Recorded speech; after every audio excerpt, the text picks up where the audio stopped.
My wife hired someone to spy on me. Just making sure you're safe, she claimed when I found the tracker. I said nothing, just played along. 3 days later, she was screaming on the phone when 35M, married Rachel, 33F 3 years ago. Been together for 5. No kids, thank God. I work as a systems analyst for a mid-sized tech company. She's in HR for a pharma corp. Last Tuesday, I was doing routine maintenance on my car when I found it. A small GPS tracker, professionally installed under the rear bumper. At first, I thought maybe it was from the dealership or something, but after some Googling, no. This was high-end surveillance equipment. The kind that costs serious money. My hands were shaking as I held that device.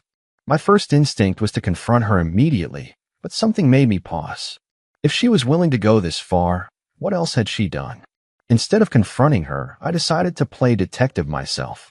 Called my buddy Kevin, who works in security, had him check it out discreetly. He confirmed it was activated 3 months ago and linked to a monitoring service. The account, registered under my mother-in-law's name, Eleanor 62F. Classic Rachel, always using her mom for everything. But here's where it gets interesting. I logged into our shared phone plan to check something unrelated and noticed she'd been texting a number a lot, like 150 plus texts in the past week alone. Did a reverse lookup, the number belonged to a private investigator. That night, while Rachel was in the shower, I downloaded a backup of her texts. We have each other's passwords for emergencies, ironic, right? What I found made my blood run cold. She'd hired this guy to follow me, track my car, even try to access my work email. Her reason? She was worried about my safety because I work late sometimes. The text showed something else, though. She was convinced I was cheating. Zero evidence, just woman's intuition according to her messages. The PI kept telling her he found nothing suspicious, but she kept pushing him to dig deeper. Some of her texts. Check his office again tomorrow. Maybe he's meeting her during lunch. I know something's going on. Install cameras if you have to. The PI actually seemed uncomfortable, kept trying to convince her to trust me. Her response, I'm paying you to find evidence, not give me marriage advice. So I kept quiet. What about my normal routine? Even made sure to text her my exact whereabouts like usual. Working late again, babe, project deadline. Meanwhile, I was preparing. I contacted a divorce lawyer, showed him everything. He advised me to document everything and gather more evidence. Over the next 3 days, I took photos of the tracker, saved all her texts with the PI, checked our home for cameras, found 3 hidden cameras, downloaded our financial records, made copies of important documents. 3 days later, she came home to find me sitting at the dining table with printouts of everything spread out like a crime scene investigation. Her face went white. Care to explain? I asked calmly. I was just worried about you. The long hours, the dash. Cut the bullshit, Rachel. I read the text. She tried to flip it. If you have nothing to hide, why are you so angry? Because you hired a fucking private investigator instead of talking to me like an adult. That's when I dropped the real bomb. I'm meeting with a divorce attorney tomorrow. This is over.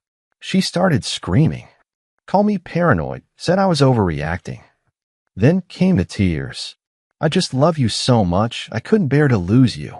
Her mom called within minutes, demanding I stop being dramatic. Apparently, Rachel had already spun the story to make herself the victim. Eleanor, your name is on the GPS tracker account. You're an accomplice to stalking. I choose my next words very carefully. Silence. Then, she just loves you. No, she's controlling and paranoid. And you enabled it. I'm staying at a hotel now. Half our friends think I'm the asshole for not working through it. The other half are shocked she'd do something so invasive. But here's the thing, if she'd just asked me about her concerns, we could have talked. Instead, she spent thousands on surveillance and involved her mother in spying on me. Trust is dead. We'll update when I have more. Update 1 posted 3 days later. Wow, this blew up. Thanks for all the support. Some of you called this would get worse. You were right. Since my last post, Rachel has gone full psycho. Here's what happened. First, she drained our joint checking account. Just emptied it. $7,832 gone. When I called her, she said it was her money too, and she needed it for a lawyer.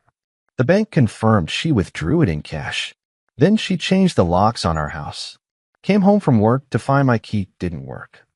All my stuff was in trash bags on the lawn. My work laptop, clothes, personal items, just dumped outside. Some of it was damaged. My gaming console was clearly dropped. Some work files were soaked. It had rained. Even family photos were torn. Her brother Marcus, 29M, was there, standing guard like some wannabe bouncer. Rachel says you're not welcome here anymore. This is my house too, Marcus. Not anymore, cheater. I didn't cheat. Sure, that's what they all say. I called the cops. 2 officers showed up. I showed them my ID with the address. They made her let me in to get essentials, but she followed me around screaming that I was stealing my own belongings.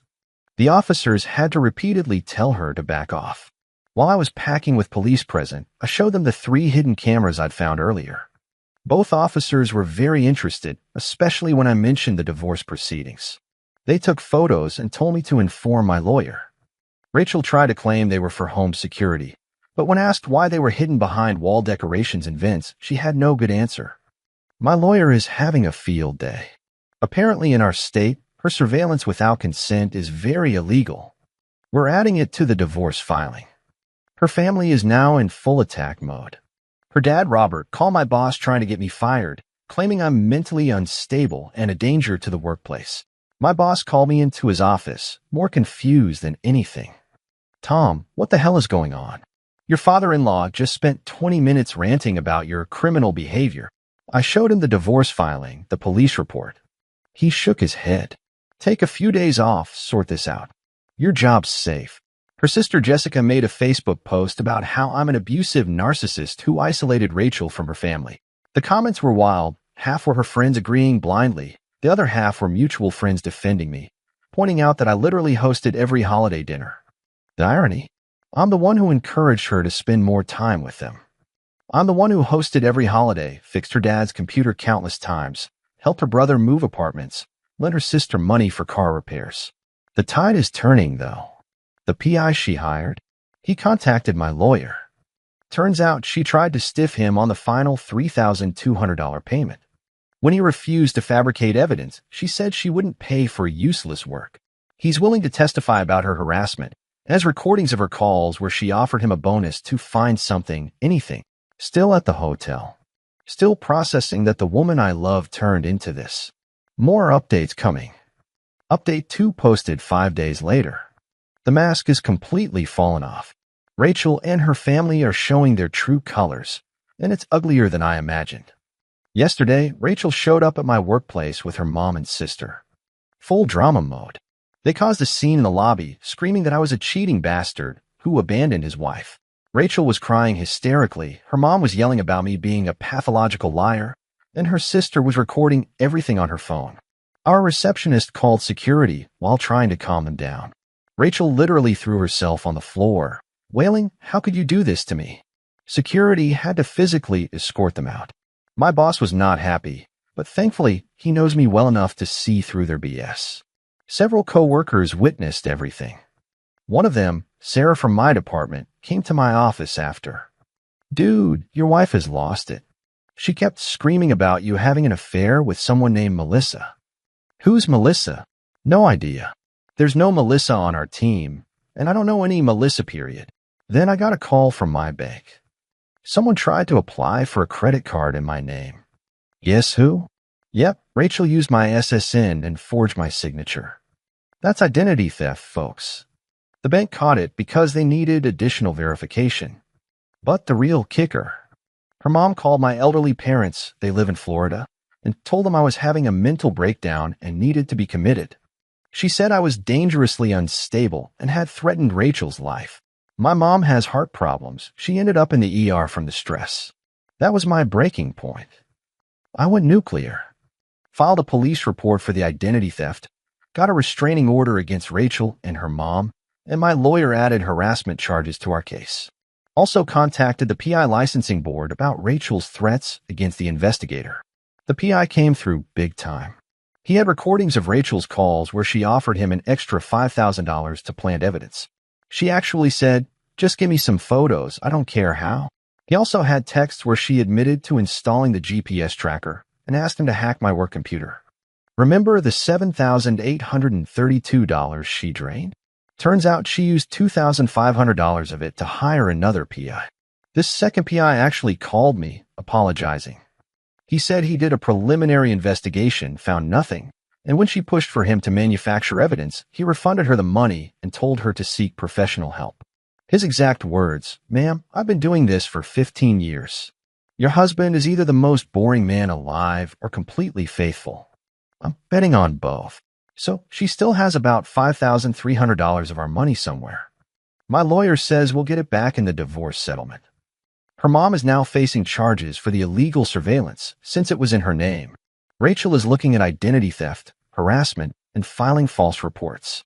Today, her divorce lawyer dropped her as a client. Apparently, she lied to him about everything, and he only found out when my lawyer sent over our evidence. He called my lawyer personally to apologize for wasting everyone's time. Her family is still defending her. Her dad posted on LinkedIn, that I'm a master manipulator who turned his daughter into a criminal. He wrote this whole essay about how I gaslit Rachel into defending herself. Sure, buddy. I made her hire PIs and commit felonies. The comments weren't kind. Several of his professional contacts called him out. One wrote, "Robert, your daughter committed multiple crimes. Take the L and get her help. Her brother tried to intimidate me at the grocery store. Followed me around, making threats under his breath. I called the cops, added him to the restraining order. He's now banned from coming within 500 feet of me. Temporary hearing next week, final divorce hearing in 3 months. My lawyer says with all the evidence, this should be straightforward. I'm done feeling sorry for her.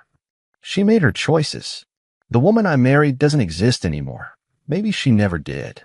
Final update posted 3 months later. The divorce is final. Here's how it went down. Rachel showed up looking rough. Hair unwashed, clothes wrinkled. Her new lawyer, some budget attorney who seemed overwhelmed, tried to argue that her actions were driven by love and concern. The judge wasn't buying it. When my lawyer presented the evidence, the GPS tracker, the hidden cameras, the PI testimonies, the identity theft, you could see her lawyer's face fall. He clearly had no idea about most of it. He kept shuffling through papers, looking increasingly panicked. The judge was particularly interested in the recordings of Rachel trying to bribe the PI to plant evidence. Her lawyer actually tried to argue those were taken out of context. The judge asked what possible context would justify paying someone to frame your spouse for infidelity. Rachel lost it. Started screaming that I had driven her to this with my suspicious behavior. When asked what suspicious behavior, she couldn't give a single concrete example beyond, "He worked late sometimes, and he was always on his phone." The judge, Mrs. Last Name, "Did you ever consider that your husband might be working?" Rachel, "He's lying. I know he's been cheating. A wife knows these things." Judge, "Do you have any evidence of infidelity?" Rachel, "He's too good at hiding it." The judge had to call for orders several times. The ruling, divorce granted in my favor. She has to pay me $15,000 in damages for the identity theft and harassment. Restraining order extended for 2 years. She gets 30% of her assets, would have been 50%, but the judge factored in her misconduct. She must return the $5,300 from the joint account. She has to pay my legal fees, $8,500. Criminal charges pending in separate court. Best moment, when the judge told her, "Mrs. Last Name, your paranoia and criminal behavior destroyed your marriage, not your husband's imaginary infidelity. You violated his privacy, committed fraud, and harassed his family. You're fortunate the criminal proceedings are separate from this court." Rachel tried to approach me after court. Her lawyer had to physically hold her back as she screamed that I ruined her life. Her family wasn't in court except Eleanor, who had to attend due to her own charges. The rest stopped supporting her when the evidence came out. Her dad actually sent me a formal apology letter through his lawyer, probably trying to minimize his own liability for the defamation. I'm in my new apartment now. Got that promotion at work. Started therapy to process all this. To everyone saying I should have just talked to her when I found the tracker, you're missing the point. This wasn't about one GPS device. This was about a pattern of escalating criminal behavior. She didn't just cross a line. She obliterated it. For those asking if there were red flags, Looking back, maybe. She was always anxious about me working late, but I thought it was normal concern. The possessiveness seemed like love at the time. Anyway, that's it. Thanks for following this insane journey. Time to actually live my life. P.S. The P.I. she stiffed? He successfully sued her in small claims court for the $3,200 plus interest and court fees. Eleanor had to plead guilty to misdemeanor charges and got probation plus fines. Rachel's identity theft case is still pending. Her lawyer is trying to plead it down. Edit. For everyone asking, no, I never cheated. Never even came close. I literally just worked late on a software deployment project. The evidence she was so desperate to find never existed. That's what makes this whole thing so tragically stupid. Edit 2. Just found out through mutual friends that Rachel's been telling people I had a secret girlfriend named Melissa. There is no Melissa. Never was. The delusion is real, folks. Stay safe out there.